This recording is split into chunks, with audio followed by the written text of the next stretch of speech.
One, two, three, four, ya ada yang baru lagi nih, ya kan? Oke, di awal scene kali ini kita diperlihatkan kelanjutan yang menarik dari chapter kemarin, di mana seseorang sedang mengeluarkan darah yang sangatlah banyak, serta sebuah teriakan meminta tolong pun terdengar dari ruangan tersebut. Dan orang itu adalah Hause, si bocah naga yang tak diinginkan, yang berusaha menyelamatkan temannya yang sedang terluka parah. Ia terus berteriak meminta pertolongan, sampai pada akhirnya sang ayah Hause pun muncul beserta prajuritnya. Ayah Hause menanyakan bagaimana bisa ini terjadi kepadanya. Lalu kenapa kau bisa ada di sini, Hause? Hause yang masih panik mencoba menjelaskan kepada sang ayah kenapa Tian bisa terluka parah seperti itu. Namun bukannya mendengarkan penjelasan anak, sang ayah pun malah mencengkram muka Hause dengan tangan kirinya sambil berkata, "Kau ini anak yang selalu mempermalukanku dan membuat masalah bagiku. Jika ia sampai mati, maka nyawamu akan menggantikannya."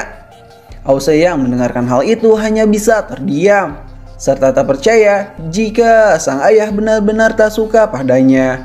Hause yang hampir mati karena tak bisa bernapas diselamatkan oleh menteri kerajaan, yang mengingatkan ayah Hause jangan sampai berlebihan. Karena mau bagaimanapun Hause adalah anak kandung sang raja, salah satu penerus dari bangsa kami, para naga. Hause yang sudah lemas tak berdaya berkata, "Ya benar, aku adalah anak yang tak berguna dan bahkan aku bukanlah apa-apa." Hause yang hampir kehilangan kesadarannya mencoba menatap Tian sambil membandingkan perbedaan hidup mereka. Singkat cerita, waktu pun sudah berlalu. Kini scene pun berpindah ke kerajaan klan naga gunung, di mana para ibu-ibu, bapak-bapak, dan bahkan anak mudanya saja menceritakan Hause yang selalu membuat onar di sana. Dan sekarang mereka lega karena Hause sangatlah jauh dari mereka. Mereka juga bertanya-tanya bagaimana bisa sang raja naga tua alias ayah Hause mempunyai anak seperti Hause yang tak berguna. Sementara itu seorang pemuda sedang mencari keberadaan Hause dan menanyakan kepada salah satu prajurit naga. Prajurit itu mengatakan, ia juga sudah lama tak melihat bocah barbar itu. Terakhir kali ia datang ke sini hanya untuk meminta makan. Setelah itu ia tidak pernah kembali lagi. Begitu ya. Kalau begitu beritahu aku jika kau bertemu dengannya. Baiklah tuan muda. Tapi sebenarnya aku juga mendengarkan rumor kalau Hause sekarang sering sekali bermain dengan siluman tikus yang berada di bawah kita. Dan benar saja, scene pun memperlihatkan Hause yang membawa berbagai macam perhiasan milik para warga. Para tikus yang melihat jarahan Hause yang sangatlah banyak berkata, "Kakak naga, kau sangatlah pantas menjadi pemimpin kami." Hause berteriak, "Kalian semua, ambillah apa yang kalian suka. Jika itu kurang, aku akan membawakan kalian lebih banyak lagi." Salah satu tikus menanyakan kepada Hause tentang dua hal. "Bagaimana bisa kau melakukan ini semua? Apakah kau tidak takut tertangkap oleh para warga? Lalu kenapa juga kau bergaul dengan kami, para tikus yang tak pernah dianggap keberadaannya?"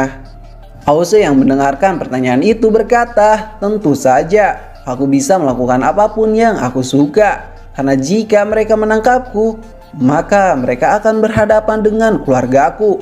Aku adalah putra dari Raja Naga Laut Timur Tua.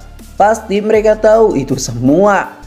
Terlebih lagi aku bergaul dengan kalian karena aku merasakan apa yang kalian rasakan."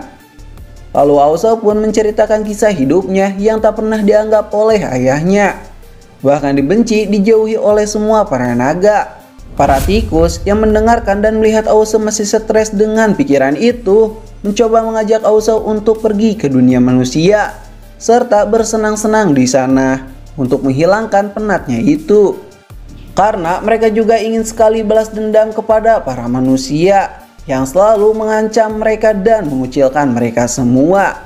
Singkat cerita, keributan pun sudah terjadi di tengah-tengah kota. Teriakan demi teriakan terdengar dari kota tersebut. "Ah, tolong, kenapa banyak sekali tikus-tikus besar di sini? Hahaha, ini sangatlah menyenangkan. Tidak ada hal semacam ini di Istana Naga," ucap Hause yang melihat itu semua. "Hei kakak naga, ayo kita mulai jarahan kita dan membakar hangus tempat tinggal mereka. Ause yang menikmati kekacauan ini diberikan api obor oleh tikus itu agar Ause bisa membakar semua rumah yang ada di hadapannya. Sampai suatu ketika Ause pun terdiam karena merasa ada seseorang yang bersembunyi dari rumah itu. Ause yang tahu mencoba cabut dari rumah tersebut. Akan tetapi ia pun didatangi oleh para tikus yang menanyakan kenapa Ause melewati rumah yang ada di hadapannya itu. Sang tikus berkata, "Apakah kau tak berani membakarnya?" Ause pun berteriak, "Apa kau bilang?"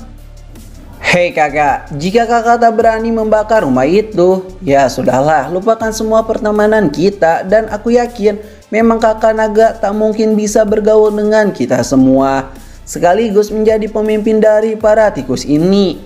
Hei kakak, apakah kakak takut orang itu terbakar sampai mati? Dasar pengecut." Hentikan, berisik sekali kalian semua, ucap Ause yang melemparkan api obor itu. Para tikus yang melihat tindakan Ause ikut melemparkan api obor mereka sambil bersorak-sorak, "Bakar-bakar semua. Kau memang hebat kakak naga."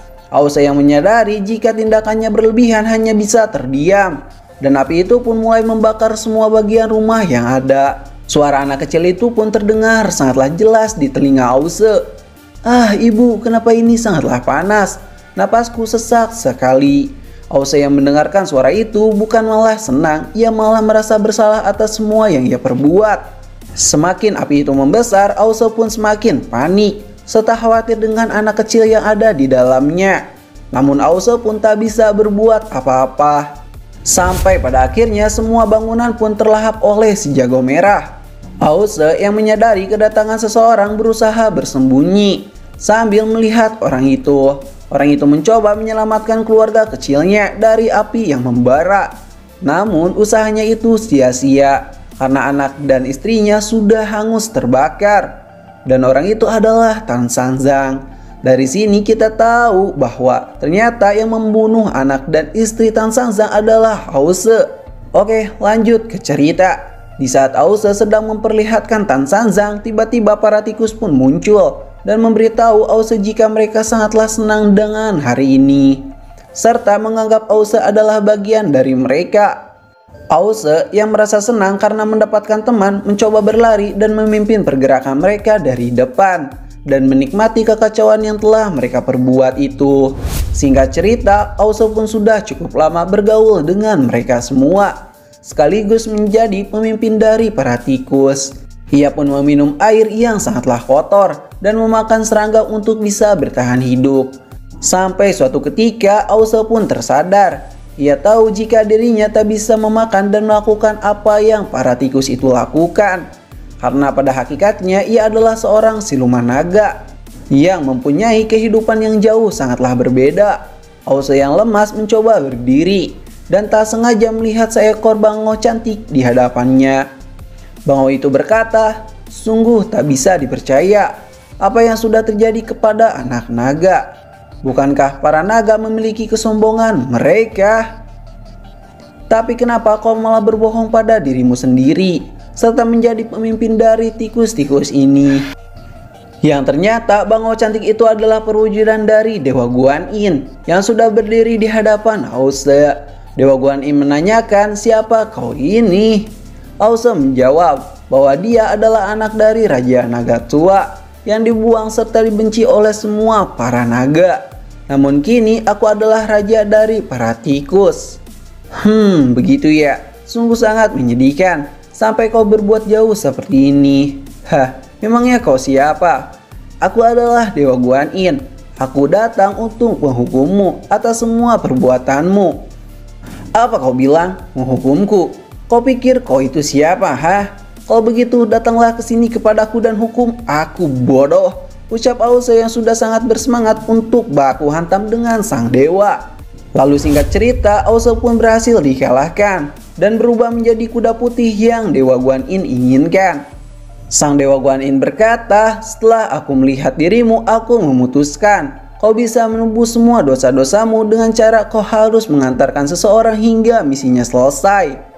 Dan mereka pun telah sampai di hadapan orang tersebut. Ausa yang tahu jika orang yang ada di hadapannya adalah pria yang pernah ia jahati. Dan Ausa hanya bisa terdiam serta tak percaya saat melihatnya. Ausa yang agak cemas mencoba menjauhinya selagi ia berbicara serius dengan sang dewa. Ausa yang terus berpikir bagaimana bisa ini terjadi kepadanya. Apakah Dewa Guanyin tahu kalau ia yang sudah membakar keluarga Tan Sanzang? Lalu Tan Sanzang pun berterima kasih kepada sang dewa karena berkat arahannya ia bisa berangkat menuju ke barat. Tan Sanzang berkata, Ausa, aku sudah tahu jika kau yang sudah membunuh semua keluargaku. Aku tak menyangka akan mendapatkan situasi yang cukup rumit ini. Ausa yang mendengarkan itu mulai panik dan berpikir buruk terhadap Tan Sanzang. Ia mengira jika Tan Sanzang akan membunuhnya di tengah-tengah perjalanan. Kemudian di saat Ausa masih cemas itu, Tan Sanzang pun mencoba menaiki Ausa. Akan tetapi Ausa memberontak dan tak ingin dinaiki Tan Sanzang. Kemudian Tan Sanzang berkata, "Hei, dengarkan aku, kuda bodoh. Sekarang aku adalah majikanmu dan aku akan pergi ke barat. Aku harus fokus dalam misi yang sangatlah berat. Jadi dengan begitu aku bisa menyisihkan dulu rasa benci dan amarahku kepadamu. Jika kau mengerti apa yang aku maksud, maka hentakan kakimu 3 kali dan ayo kita pergi," ucap Tan Sanzang yang menaiki Ausa. Singkat cerita, di tengah perjalanan mereka, Tan Sanzang pun berpikir, "Oh, jadi ini alasannya aku masih hidup di dunia. Aku harus menyelesaikan misi yang sangat mulia dan tak semua orang bisa." Ngomong-ngomong, ini adalah gerbang jalur monster, jalur yang ditakuti oleh semua orang karena banyak sekali siluman yang kuat berkeliaran. Tak lama berselang, Tan Sanzang pun merasakan sebuah benda besar akan jatuh di hadapannya. Dan ternyata benda itu adalah sang Raja Kera yang mengaung keras di hadapan Tan Sanzang, serta membuat ia kaget saat melihat kera raksasa tersebut. Dan chapter kali ini pun berakhir di sini. Terima kasih sudah nonton channel ini. Like aja jika kalian suka, dislike aja jika kalian tidak suka. Kami Ceritain pamit dan sampai jumpa di next video. Bye bye.